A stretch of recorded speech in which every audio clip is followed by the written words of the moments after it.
们要重新改写。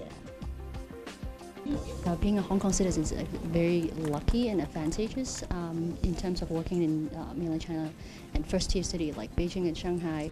Abbie Chin got a master's degree in Beijing. 係啊，我想同你講 After she graduated, she decided to stay in the mainland, first in Beijing and now in Shanghai. I believe like Hong Kong has a lot to offer. And I can understand Western and Chinese culture and mentality very well, especially because I work in a PR consulting agencies, and it helps me tremendously to just bridge the gap between my Western multinational clients and then with their local partners. But working in the mainland isn't easy for young Hong Kongers. There's the language, culture, and sometimes the smog. It was like 500 AQI or even more. And my mom would take a picture of that headlines of that Hong Kong newspaper that day, and she would send it to me. It's like, look, like this is, come back soon, like don't stay in Beijing anymore. Working overtime is routine.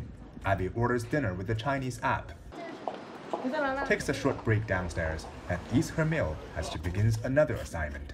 But she says the pace is nothing compared with Hong Kong. Hong Kong people are known for very busy. Like they walk fast, they work fast, they eat fast. Sometimes I think that even whenever I go back to Hong Kong, I find that everyone is in a rush, and I try to slow it down.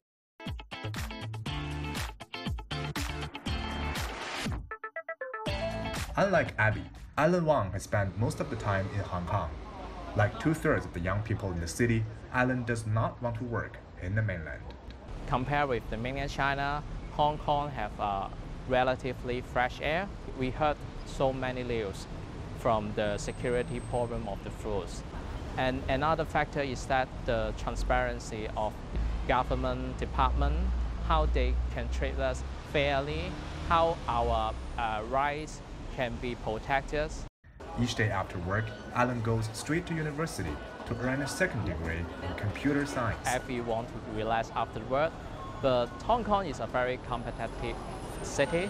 If you do not follow, then this is maybe your disadvantage.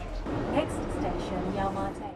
It's a long distance to Alan's university from work, so every minute counts.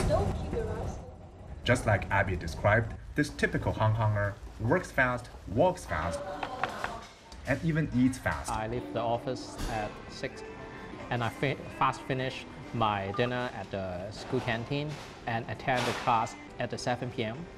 Like many young Hong Kong residents, Alan lives in a 30-square-meter home with his parents and siblings.